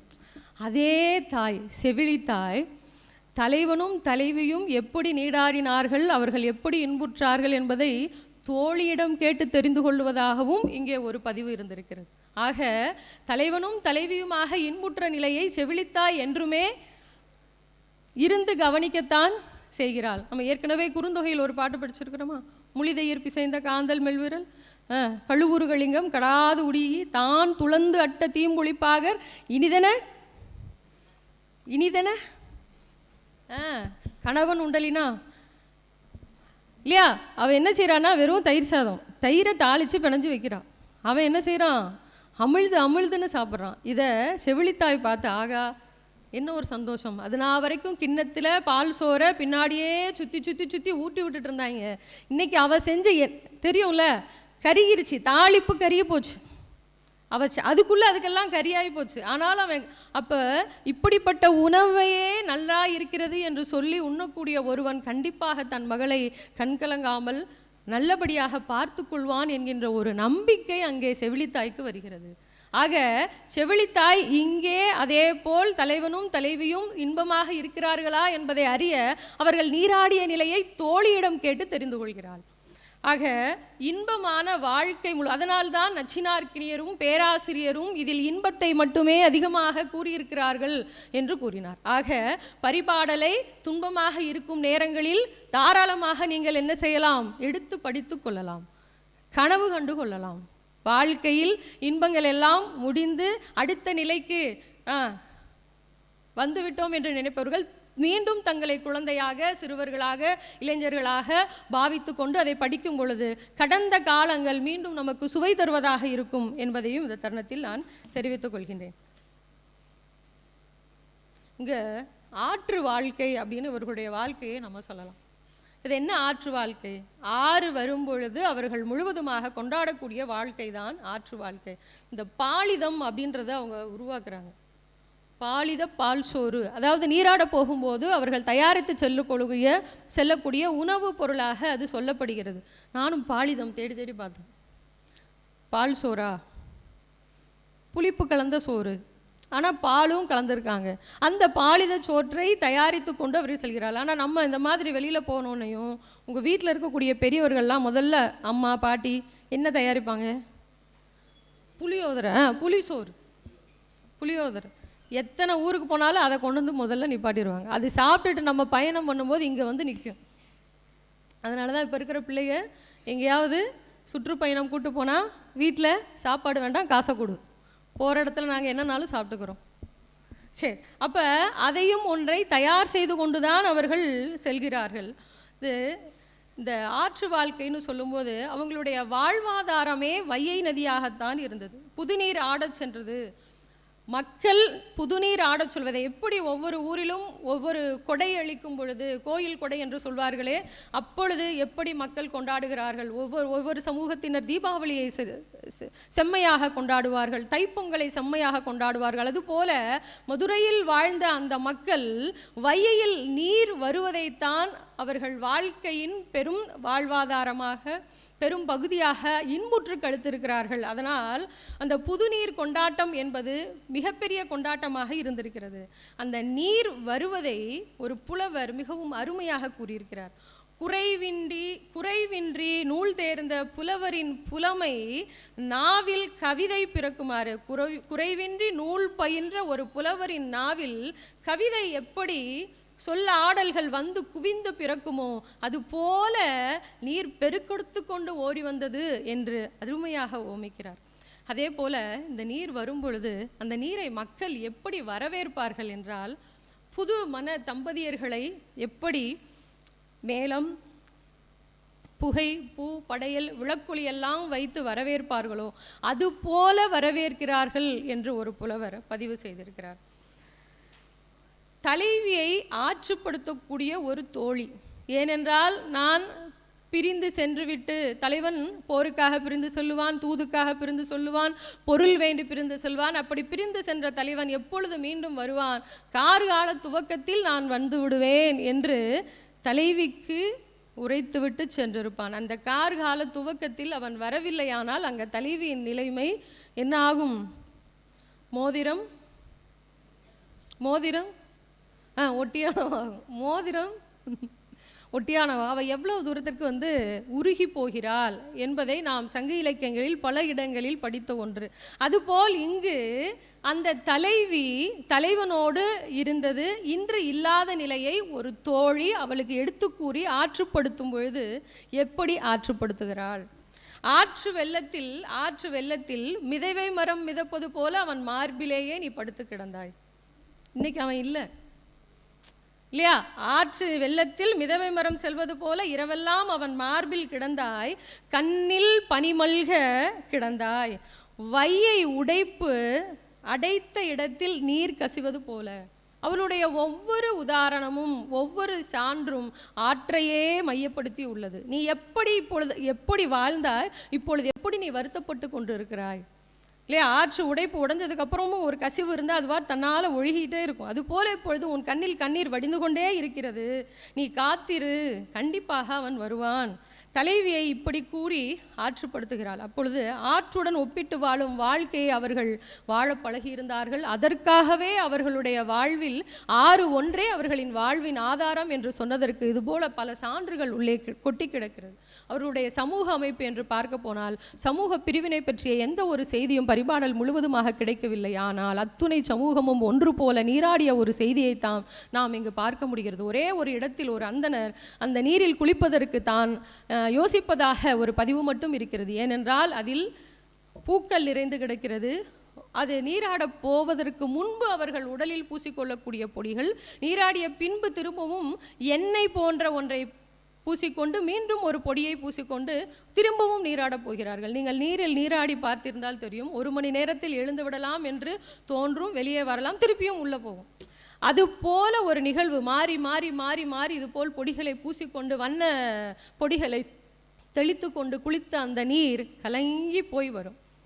அந்த நீரில் குளிப்பதற்கு ஒரு அந்தனர் யோசிப்பதாக ஒரு இடத்தில் மட்டும் ஒரு பதிவு இருக்கிறதே தவிர வேறு இடங்களில் சமூக பிரிவினை குறித்த எந்த செய்தியும் நாம் பரிபாடலில் கண்டறிய முடியாது. வையையுடைய வரவு அவங்களுக்கு வளத்தின் குறியீடு என்றே சொல்லலாம். அது மனக்கலவையாக முதல்லையே அவங்க தெளிவாக சொல்லியிருக்கிறாங்க. அது நேரடியாக ஒரே சீராக வராது என்று சொல்லும்போது, ஆடத் தெரியாதவள் ஆடுவது போல, ஊடல் தெரியாதவள் ஊடுவது போல. ஊடல் தெரியாதவள் என்ன செஞ்சிருவா?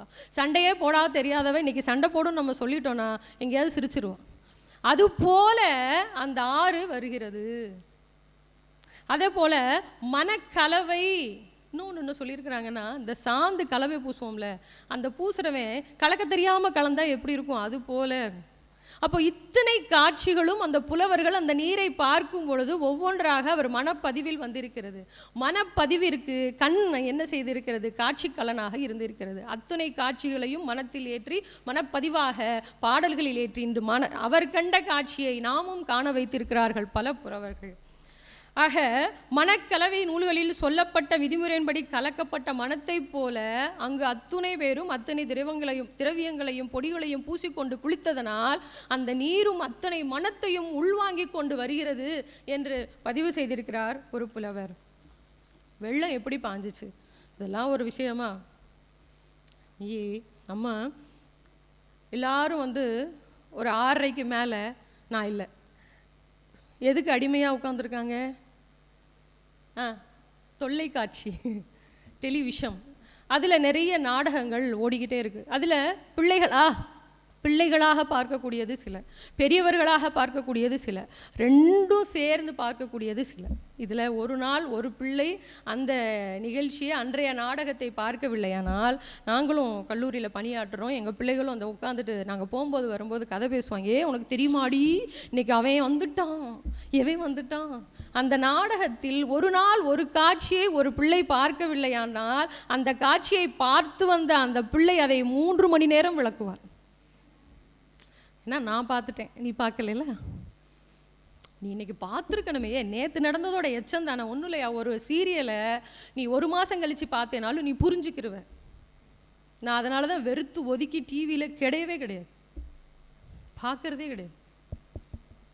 நீ என்னத்தை பார்த்தாலும் 1 வருஷம் கழித்து பார்த்தாலும் இவ்வளோதான் நடந்திருக்கான்னு நம்மளால் யூகித்து கொள்ள முடியும். ஆக அப்படி ஒரு போய்கொண்டே இருக்கிற நிலையில் அப்போ வெள்ளம் எப்படி வந்தது என்பதை எப்படி சொல்லாமல் இருக்க முடியும்?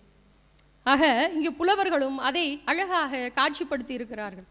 இதை சொன்னல, ஆடத் தெரியாதவள் முழக்கத்துக்கு ஏற்ப ஆடுவது போல, இது போல பல ஊமைகளை சொல்லி பாடியிருக்கிறார். அந்த வரிகள் மிகவும் அழகாக இருக்கும். ஆடலறியா அறிவை போலவும் ஊடலறியா உவகைகள் போலவும் வேண்டு வழி நடந்து தாங்கு நடை பொருது விதியாற்றான் ஆக்கிய மெய் கலவை போல பொதுநாற்றம் உள் கறந்து புதுநாற்றம் செய்கின்றே செம்பூம்புணல். செம்பூம்புணல் அது என்ன? செம்பூம்புணல் அந்த தண்ணி அப்போ எப்படி இருக்கு? ஐயா எல்லாமே கலந்துருக்கு. பூம்புணல், பூவும் கலந்திருக்கு, வண்ணமும் கலந்திருக்கு. ஆக புலவர்கள் தங்களுடைய சொல்லாடலில் காட்சியை நம் கண்முன் எவ்வளவு அழகாக கொண்டு வந்து காட்டியிருக்கிறார்கள். அதற்காகவே நாம் மீண்டும் மீண்டும் அதனை படிக்கலாம். நானும் 2022ஆம் வருடம் பரிபாடலில் ஆன்மீகமும் உலகியலும் என்கின்ற ஒரு நூலாக தொகுத்து உலகத்தமிழ் ஆராய்ச்சி நிறுவனத்தின் வாயிலாக அதை புத்தகமாக வெளியிட்டார்கள். ஆனால் மீண்டும் இப்பொழுது படிக்கும்போது இன்னும் நிறைய செய்திகள் இருக்கிறது. மீண்டும் ஒரு புத்தகம் எழுதும் அளவிற்கு இதில் நிறைய செய்திகள் இருக்கிறது. ஆனால் மீண்டும் இதை உட்கார்ந்து படிப்போம் என்கின்ற எண்ணம் வந்துள்ளது. முனைவர் பட்டம் முடித்து விட்டால் எல்லாமே முடிந்து விட்டது என்று நினைக்கக்கூடிய ஒருவரும் இருக்க மாட்டார்கள். முனைவர் பட்டம் பெற்ற ஒருவரை போய் கேளுங்கள், நான் கடலில் இருந்து ஒரு செம்பு தண்ணீரை எடுத்திருக்கிறேன் என்பார்கள். ஆக படிக்க 1000 இருக்கிறது, ஆனால் நாம் படிப்பதைத்தான் விரும்புவதில்லை, இதைத்தான் விரும்புகிறோம். இது தொல்லை. இதில் இருக்கக்கூடிய செய்திகள் அத்தனையும் உண்மையா என்பதை புத்தகத்தை பார்த்து தெரிந்து கொள்ளுங்கள். நீங்கள் என்ன செய்கிறீர்கள்? நாங்கள் நடத்தியதை சரிதானா என்று இதில் சோதரிக்கிறீர்கள். இதில் எழுதியவனும் அரைகுறை என்பது உங்களுக்கு தெரியவில்லை. ஆக புத்தகங்களை வாசித்து பழகுங்கள் என் தோழியர்களே, என் செல்ல மாணவியர்களே. வாசிப்பு நம்மளை உண்மையில் உச்சத்திற்கு கொண்டு சென்றுவிடும். எண்ணற்ற நூல்கள், நான் உண்மையில் இளங்கலை படிக்கும் பொழுது எத்தனை வாசிப்பு எனக்கு இல்லை. முதுகலை படிக்கும் பொழுது ஏதோ சில வாசித்தேன். எப்பொழுது முனைவர் பட்ட ஆய்வு செய்தனோ அப்பொழுதுதான் எனக்கு காலம் போதவில்லை. நூலகத்திற்கு சென்றால் மாலை 5 மணிக்கு நூலகர் விரட்டுவார் எங்களை. உண்மையில் அப்படி படித்தோம். அது ஒரு 3 ஆண்டு காலம் கிடைத்த ஒரு பெரிய சந்தோஷமான ஒரு நிகழ்வு. அந்த நிகழ்வு மீண்டும் என் வாழ்க்கையில் அமையவில்லை. தோழியர்களே, மாணவியர்களே, தயவு செய்து இப்பொழுதே வாசிக்க துவங்குங்கள். உண்மையில் வாசிப்பு இன்னொருவர் துணையை உங்களுக்கு நீங்கள் அறியாமலேயே கொடுக்கும். எப்படி ஊன்றுகோல் ஒருவருக்கு பெரிய துணையோ அதுபோல புத்தகங்கள் ஒவ்வொன்றும் உங்களை சுற்றி இருக்கக்கூடிய படை வீரர்கள். நீங்கள் எங்கு சென்று உங்கள் பேச்சை துவங்கினாலும் அந்த படை வீரர்கள் வந்து உங்கள் முன் குவிவார்கள். நீங்கள் பெரிய ஒரு அரசராக, அரசியாக, போர் தெரிந்த வல்லவியாக அங்கே உங்களை நீங்கள் பரிணமித்து காட்டிக்கொள்ளலாம். ஆகையால் தயவு செய்து வாசிப்பை வளர்த்து கொள்ளுங்கள். எங்களுடைய மாணவர்களும் வாசிப்பதற்கு ஏங்கவில்லை. நாங்கள் தான் ஒவ்வொரு நூலாக படித்துவிட்டு ஒவ்வொரு ஓய்வு நேரத்திலும் இந்த நூலில் இந்த செய்தி இருக்கிறது, இதற்கு மேலும் இதை தெரிந்து கொள்ள வேண்டுமானால் தயவு செய்து அந்த புத்தகத்தை போய் வாசி என்று சொல்லுவோம். ஏதோ 10 பிள்ளைகளாவது வாசிக்குமே, அந்த ஒரு சந்தோஷம் எங்களுக்கு உண்டு. சரி, இதேபோல் இந்த நூலை மீண்டும் மீண்டும் வாசிக்க வேண்டும் என்கின்ற எண்ணம் எனக்கு வந்தது என்பதையே இந்த இடத்தில் சொல்கிறேன். அப்போ பூக்கள் மரங்கள் எல்லாம் அடித்து வந்ததை நாம் பார்த்து விட்டோம். மலையிலிருந்து அருவி கொட்டியது. எந்த மலை? ஒரே ஒரு சந்தேகம் எனக்கு இதை மதுரை வாசிகள் தான் தீர்த்து வைக்க வேண்டும். அதாவது அந்த அருவி திருமாலிருங்குன்றத்திலிருந்து திருப்பரங்குன்றம் வரைக்கும் வந்திருக்கிறது என்றால் அப்பொழுது ஆறு எந்த திக்கில் ஓடியது? இப்பொழுது ஆறு எந்த திக்கில் மாற்றி அமைக்கப்பட்டது? நமக்கே தெரியும், கீழடி வைகை ஆற்றிலிருந்து 2 கிலோமீட்டர் தொலைவில் உள்ளது என்று. அப்போ கீழடி வரைக்கும் பரவி இருந்தது தானே வைகை. அப்போது அந்த போக்கு மாற்றம் எப்பொழுது நிகழ்ந்தது? அந்த போக்கு எதன் வழியாக போனது? எதன் வழியாக மாறியது? கண்டிப்பாக இங்கே ஒருவர் அதை ஆய்வாக எடுத்துக்கொண்டு கூட செய்யலாம். அப்படி ஒரு எண்ணம் எனக்கு தோன்றியது. அது உங்களுக்குத்தான் அது சாத்தியப்படும். இதில் மழை எப்படி பெய்கிறது என்பதை ஆண்டாள் திருப்பாவையில் சொல்லியிருக்கிறாள். அது அறிவியல் பூர்வமான செய்தி. அதையே எல்லாருமே சொல்கிறார்கள், இங்கேயும் சொல்கிறாங்க. அலைமோதும் குளிர்ந்த கடலில் இருக்கக்கூடிய அந்த செவ்விய நீரை உறிஞ்சி கொண்டு மேகங்கள் நிறைமாத சூளாக கடந்து சென்று கொண்டிருக்கிறது. அந்த நிறைமாத சூளாக இருக்கக்கூடிய அந்த என்ன சொல்கிறது, அந்த சுமை தாங்காமல் பை எப்படி கிளியுமோ அதுபோல் கிழிஞ்ச மாதிரி மழை பெய்தான். நீங்கள் இப்போ இடையிலேயே வந்து ஒரு ஷார்ட்ஸ் ஒன்று வந்துட்டே இருந்தது. ஐயா மேக வெடிப்பு, மழை வர்ற மாதிரியே தெரியாது, அப்படியே கொட்டும். நீங்கள் இந்த இது பெரிய பையிலேருந்து பெரிய ட்ரம்முலேருந்து தண்ணியை டபக்குன்னு ஊற்றினா எப்படி இருக்கும்? ஐயா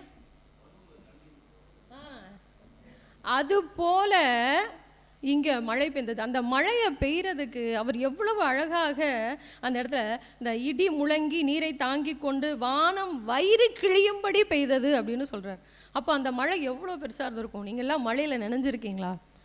நாங்கள்லாம் பள்ளியை விட்டு போகும்போது, கல்லூரியை விட்டு போகும்பொழுது நாங்கள் நினைந்து கொண்டே தான் போவோம். ஏன்னா அப்போ வந்து எங்களுக்கு இந்த இருசக்கர வாகனம் கிடையாது, இந்த என்ன சொல்லுவோம், மிதிவண்டி தானே, சைக்கிள், அதில் தான் போவோம். எங்கெல்லாம் மழை பெய்தோ அங்கே நின்று வேடிக்கை பார்க்க, நின்று நினைய. ஏன்னா அப்படி நின்று போகும்போது வீட்டில் திட்ட மாட்டாங்க, ஏன்னா மழை பெஞ்சது நாங்கள் நின்னோம். உங்களை மாதிரி ஃப்ரெண்ட்ஸ் வீட்டுக்கு போக முடியாது, ஃபோனு கிடையாது, லேட் ஆயிடுச்சுன்னா நின்றுக்கிட்டே இருக்கணும் இல்லையா? ஆனால் அந்த காலம் உண்மையிலேயே எனக்கு அது சிறந்த காலமாக தோன்றியது. சரி, அதே மாதிரி புனல் ஆட்டு விழாவிற்கு இவர்கள் கிளம்பிய விதத்தை நம்ம ஏற்கனவே பார்த்துட்டோம். இந்த கருவிகளையும் நம்ம பார்த்துட்டோம். தலைவன் தலைவியுடைய நிலையை நாம் சொல்ல வேண்டுமானால் அதில் இருக்கக்கூடிய வையை பாடல்கள் அத்துணையிலுமே தலைவன் தலைவி நிலை மிகவும் எப்படி சொல்கிறது, மகிழ்ச்சியை தருவதாகத்தான் உள்ளது. இதில் அகப்பொருள் துறையை 2 சொல்லியிருக்கிறாங்க. ஒன்று வரையா நுகர்ச்சி, இன்னொன்று நன்னர் புணர்ச்சி அப்படின்னு சொல்லியிருக்கிறாங்க. இது 2மே, அதாவது இங்கு பல நாடக காட்சிகளை நாம் காணலாம். எதில்? பரிபாடலில் தலைவன் தலைவிக்கு இடையில் நடக்கக்கூடிய நிகழ்வுகளை இன்பமயமான நாடக காட்சிகளாகவே நாம் இதில் காணலாம். ஆக இந்த வரையா நுகர்ச்சி, வண்டினை தூதாக அனுப்பின செய்தியும் இங்கே உள்ளது. தூது என்கின்ற ஒரு தனி சிற்றிலக்கிய வகைகளை நம்ம தெளிவாக சொல்லக்கொள்ளும் போது பக்தி இலக்கியத்துலேயும் அது இருக்குன்னு நம்ம காட்டிகிட்டு இருக்கும்போது பரிபாடலில் தூதுக்கு வண்டை அனுப்புகிறா ஒரு தலைவி.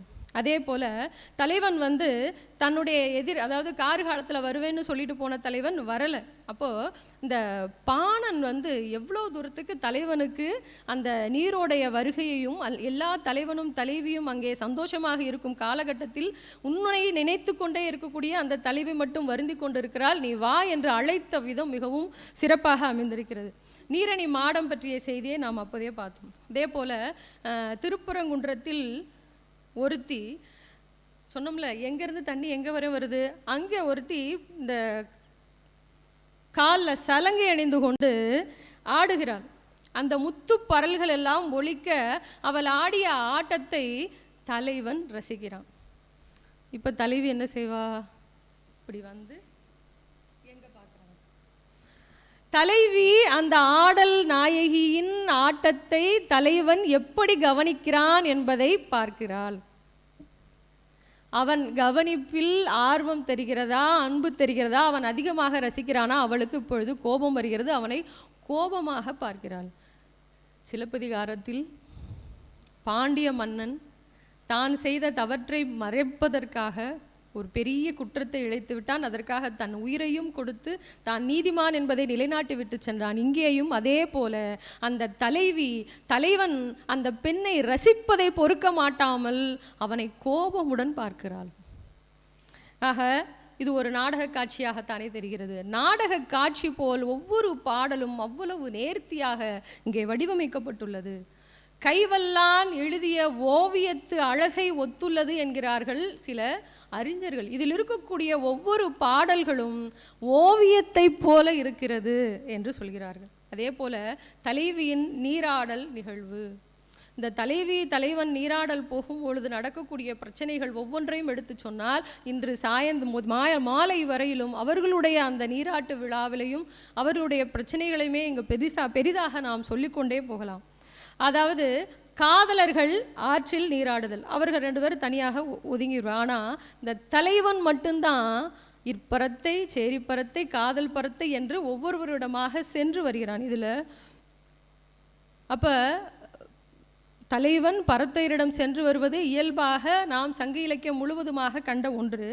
இங்கே தலைவன் தலைவியர் இசை நடனம் என்பவற்றில் ஈடுபாடுடையவர்களாக இருக்கிறார்கள்.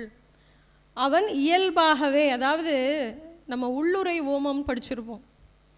ஒரு மாடு சாக்கடையில் மேய்ஞ்சிட்டு கிடந்துட்டு அதிகாலையில் எல்லாரும் போகும்போது அது அந்த அழுக்கோட வெளியில் வருதுன்னு நம்ம படிச்சிருப்போம் இல்லையா? ஏன்? பரத்தையர்கிட்ட போயிட்டு வந்ததுக்காக அவனை குத்தி காட்ட முடியாமல் சொன்ன பாடல் அது.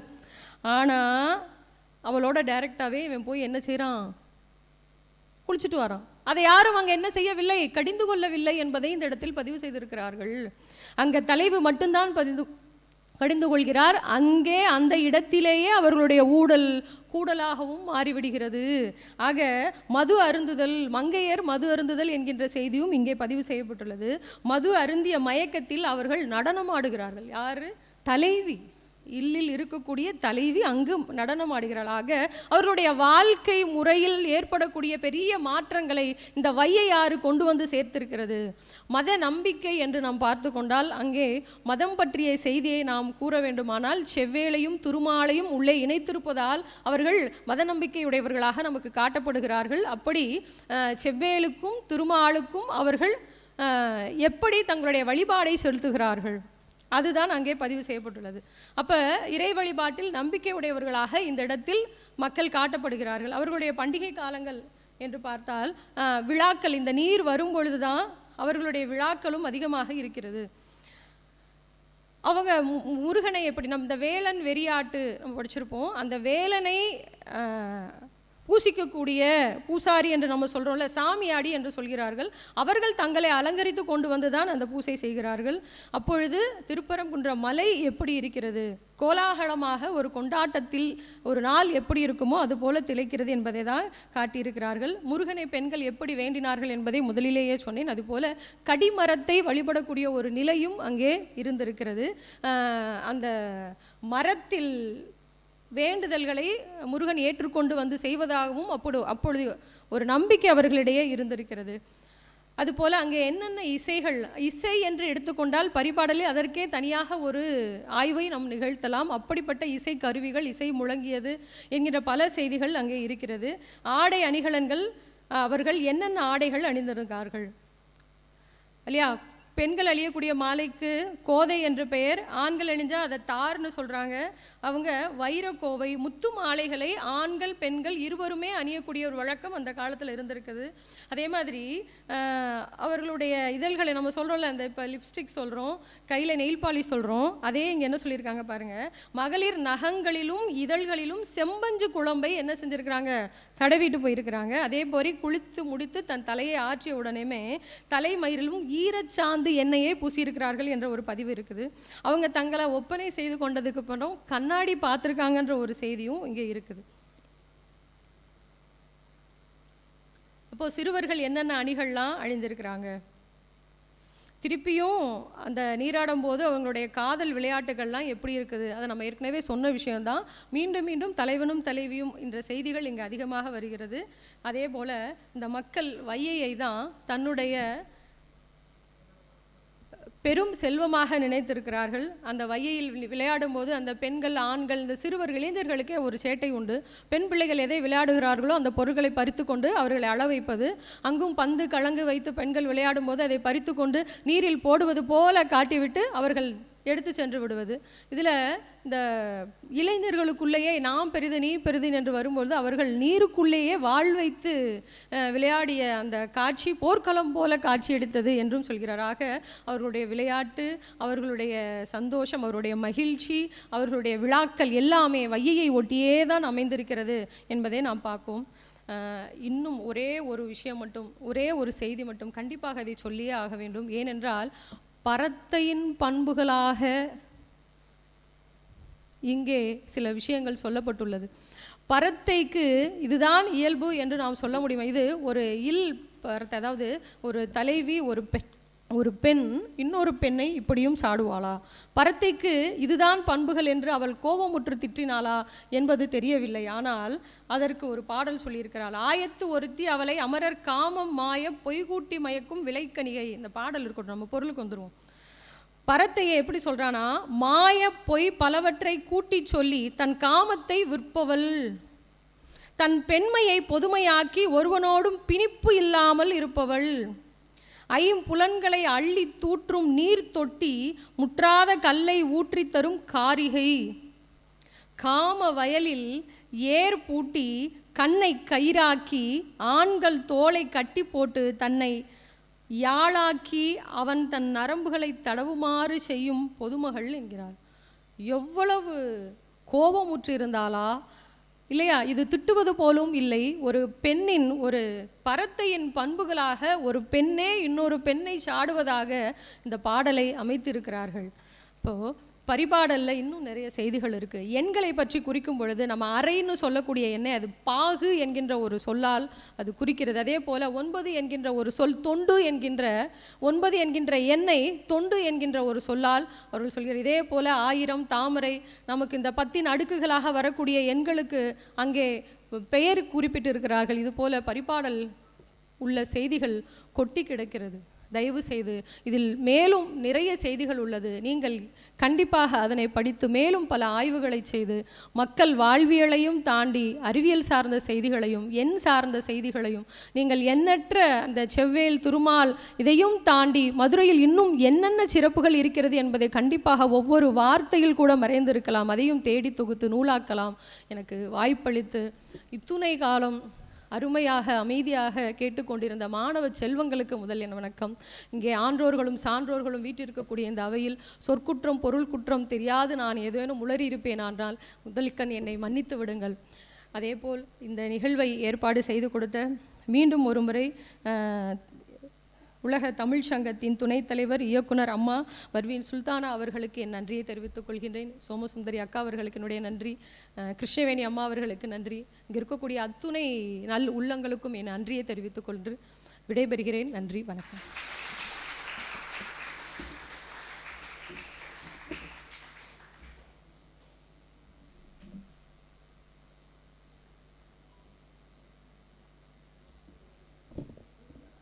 நல்ல ஒரு அருமையான ஒரு ஆழமான உரை அப்படின்னு சொல்லலாம்.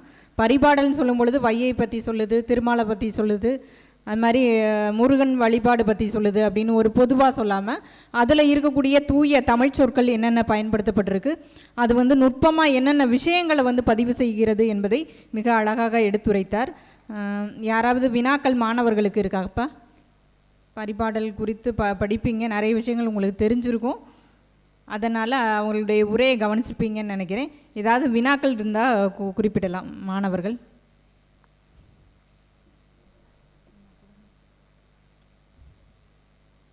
இன்னொரு மைக் அவங்கள்ட்ட கொடுத்துருங்க.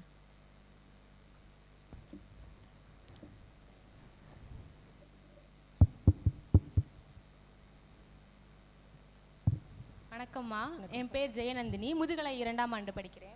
இப்போ வந்து சொன்னீங்கல்லம்மா, இந்த சங்க இலக்கியத்தில் வந்து தெய்வத்தை பற்றி இதுதான் சொல்லியிருக்குன்னு சொல்லி. இதில் வந்து மதுரையோட வைகை சிறப்பு சொல்லியிருக்கு. வைகை வந்து திருமாலிஞ்சோலையிலேருந்தும் திருப்பரன்றத்துலேருந்தும் வந்தனால மட்டும்தான் திருமாலும் முருகரும் வந்து இடம்பெற்றிருக்காங்களா? இல்லை, இதில் ஏற்கனவே கலைஞர் ஐயா சொன்னது போல வட மொழியில தான் புராணங்கள் இதிகாச செய்திகள் விரவி இருந்தது. அது மெல்ல மெல்ல வாழைப்பழத்தில் ஊசி இறங்குவது போல இங்கே இறங்கி இதுவும் சங்கத்தமிழ் போல காட்டிக்கொண்டதுன்னு சொல்லியிருக்கிறாங்க. எதனால செவ்வேளையும் திருமாலையும் மட்டும் சொன்னாங்கன்னு தெரில. ஆனால் நீங்கள் சொன்ன அந்த ஒரு வார்த்தை அந்த என்னை யோசிக்க வைக்குது. ஏன்னா கண்டிப்பாக நீர் பரவி வரக்கூடிய இடம் இந்த குன்றத்திற்கும் இடையில் என்பதால் இவர்கள் இருவரையும் பாடுவது சரியாக இருந்திருக்கும். நன்றி.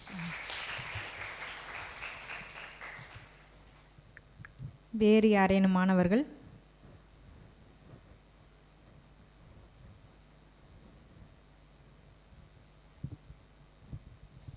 வணக்கம்மா, என்னோட பேர் காயத்ரி, முதுகலை 2ஆம் ஆண்டு படிக்கிறேம்மா.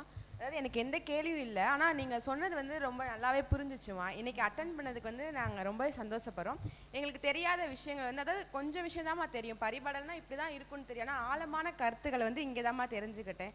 நம்ம நீராடல் வந்து அவ்வளோ செய்தி இருக்குது நீராடல்லே அப்படின்றது எனக்கு தெரியாதுமா. ஆனால் இன்றைக்கி தான் அதை தெரிஞ்சுக்கிட்டேன். இப்போ வந்து நாங்கள் முதுகலை தமிழ் 2ஆம் ஆண்டு படிக்கிறதுனால இப்போ நாங்கள் ஆய்வு செய்ய வேண்டியது இருக்குமா. நாங்கள் என்ன தலைப்பு எடுக்கலாம்னு சொல்லி நாங்கள் 2 பேருமே யோசிச்சுட்டே இருந்தோமா. இப்போ நீங்கள் சொன்னதுலேருந்து இதுலேருந்தே நம்ம சங்க இலக்கியத்தில் நிறைய தலைப்பு இருக்குது அப்படின்ற செய்தி வந்து எங்களுக்கு கிடச்சிச்சுமா. நன்றிப்பா. உங்கள் எல்லாருக்கும் நான் சொல்லிக்கணும், நான் பேசும் பொழுது இந்த பிள்ளைகள் தலையை ஆட்டி ரசித்து கவனிக்கும் பொழுது தான் இன்னும் நிறைய விஷயங்களை சொல்லிவிட்டு தான் அமர வேண்டும் என்கின்ற உத்வேகமே எனக்கு கிளம்பியது. ஆகையால் இந்த மாணவிகளுக்கு உண்மையில் நான் நன்றியை தெரிவித்துக் கொள்கிறேன். இளங்கலைக்கும் முதுகலைக்கும் இருக்கக்கூடிய பெரிய வித்தியாசம் இதுதான். நன்றிம்மா. நன்றி. வேறு யாருக்கேனும் வினாக்கள்? நன்றி. ஸ்ரீதேவி அம்மா அவர்களுக்கு சான்றிதழ் வழங்கி சிறப்பிக்குமாறு கிருஷ்ணவேணி அம்மா அவர்களை அன்போடு அழைக்கிறேன்.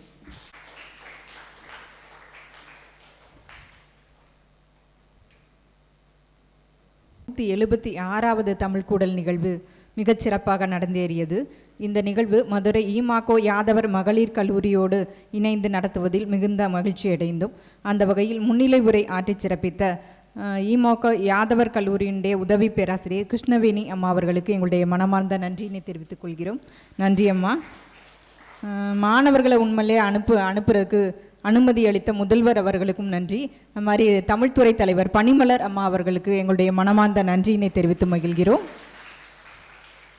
தமிழ் கூடலுரை வழங்கி சிறப்பித்த முனைவர் பி ஸ்ரீதேவி அவர்கள் பரிபாடல் காட்டும் மக்கள் வாழ்வியல் என்ற தலைப்பில் பேசும் பொழுது மிக அருமையான பதிவுகள் அப்படின்னு நினைக்கிறேன். பரிபாடலில் படிக்கும்போது 22 பாடல்கள் என்றாலும் கூட அதில் எவ்வளவு நுட்பமான செய்திகள் இருக்குது என்பதை அழகாக ஆழமாக பதிவு செய்தான்னு சொல்லலாம். மக்களுடைய வாழ்வியன்னு சொல்லும் பொழுது மதுரையினுடைய ஒரு மிகச்சிறந்த வளமான விஷயமா இருந்தது அந்த வையை யார் இப்போ தான் வத்தி கிடக்கு, முன்னாடி இருக்கக்கூடிய காலகட்டத்தில் ரொம்ப நல்லா இருந்தது. அப்போ அதன் மூலமாக மக்களுடைய வாழ்வியல்ங்கிற போது அவங்க ரொம்ப மகிழ்ச்சியாக நீராடக்கூடிய செய்திகள் தான் ரொம்ப அதிகமாக இருக்குது. அதுலேயும் ஓமைகள் கலந்து எப்படி சொல்லியிருக்காங்க அப்படிங்கிறத சொன்னாங்க. அந்த எந்த பிரிவினையுமே இல்லாமல் எல்லா மக்களும் சேர்ந்து நீராடினாங்க அப்படிங்கிறத சொன்னாங்க. அப்போ அந்த பிரிவினை இல்லாத சமூகமாக அப்போ இருக்கக்கூடிய சமூகம் இருந்தது என்பது நம்மளால் தெரிஞ்சுக்க முடியுது. அந்த விளையாட்டு கருவிகள் அப்போ கூட என்னென்னலாம் பயன்படுத்தினாங்க அப்படிங்கிறதையும் சொன்னாங்க. பெண்கள் என்னென்னலாம் பயன்படுத்தினாங்க, அந்த செம்பஞ்சு குழம்பை நகங்களிலும் இதழ்களிலும் தடவி கொண்டாங்க. இப்போ எப்படி நம்ம நெயில் பாலிஷும் லிப்ஸ்டிக்கும் போடுறோமோ அது மாதிரி அப்போ இருக்கக்கூடிய பெண்கள் அப்போ என்ன கிடைச்சிச்சோ அதை வச்சு அந்த தங்களை அழகுபடுத்திக்கிட்டாங்க அப்படிங்கிறத அந்த இதில் நுட்பமாக பதிவு செய்தாங்க. அது மாதிரி அந்த சொற்களை ஆய்வு செய்த தன்மை ரொம்ப மகிழ்ச்சியாக இருந்தது எனக்கு. அந்த செருப்புக்கு கூட அவங்க சொல்லி எனக்கு ரொம்ப நுட்பமான சொல்லுன்னு சொல்கிறேன்னு நினச்சேன். தாளிதம் நொய் நூல் இப்படி ஒரு சொல்ல நான் கேள்விப்பட்டதே இல்லை. ரொம்ப நுட்பமான சொல்லு செருப்புக்கு. அது மாதிரி ஈர்த்தான்னா கணவன்கிறத சொல்லக்கூடிய சொல்லலாம். நாரிகைன்னா நாணம் இல்லாதவள். அந்த எவ்வளவு தூரம் ரொம்ப அழகாக ஆய்வு செஞ்சுருக்காங்க இந்த விஷயத்தை பற்றி அப்படின்னு சொல்லும்போது ரொம்ப மகிழ்ச்சியாக இருந்தது. உண்மையிலே ஸ்ரீதேவி அம்மா அவர்களுக்கு இந்த தருணத்தில் மிக்க நன்றியினை தெரிவித்துக் கொள்கிறோம். நன்றி. இந்த நிகழ்வில் எங்களுடைய உலகத்தமிழ்ச்சங்கத்தினுடைய இயக்குனர், துணைத் தலைவர் அம்மா அவர்கள் இல்லாவிட்டாலும் கூட இந்த நிகழ்வினை இயக்கி கொண்டு எங்களை எல்லாம் இயக்கி கொண்டு தொடர்ந்து வழி நடத்தி கொண்டு இருக்கிறார். அவர்களுக்கும் உலக தமிழ்ச்சங்கம் மதுரையின் சார்பாக நன்றியினை தெரிவித்துக் கொள்கிறோம். இந்த நிகழ்வில் பங்கேற்று சிறப்பித்த மாணவ கண்மணிகள் உண்மையிலே எப்போவுமே கேள்வியே கேட்க மாட்டாங்க. யாதவர் மகளிர் கல்லூரி வந்தால் அவ்வளவு அமைதியாக இருப்பாங்க. ஆனாலும் இன்றைக்கி உண்மையிலே கேள்வி கேட்டுப்பது எங்களுக்கெல்லாம் ரொம்ப மகிழ்ச்சியாக இருந்தது. ஒவ்வொரு வட்டமும் இந்த மாதிரி நீங்கள் வந்து இந்த உரைகளை கவனித்து, ஏன்னா மாணவர்களுக்கான விஷயமாக தான் நாங்கள் முன்னெடுக்கிறோம் ஒவ்வொரு வட்டமுமே இந்த தலைப்பு. அதனால் மாணவர்கள் இதை வந்து கவனித்து வினாக்கள் கேட்கணும்னு என்னுடைய விருப்பமாக இதை முன்வைக்கிறேன் உங்கள் முன்னாடி. அத்துணை மாணவ கண்மணிகளுக்கும் எங்களுடைய நன்றியினை தெரிவித்து மகிழ்கிறோம். தமிழ் அறிஞர்களுக்கும் ஆர்வலர்களுக்கும் கவிஞர்களுக்கும் உங்கள் அத்துணை பேருக்கும் நன்றியினை தெரிவித்து கொண்டு விடைபெறுகின்றோம். நன்றி, வணக்கம். நாட்டுப்பண்.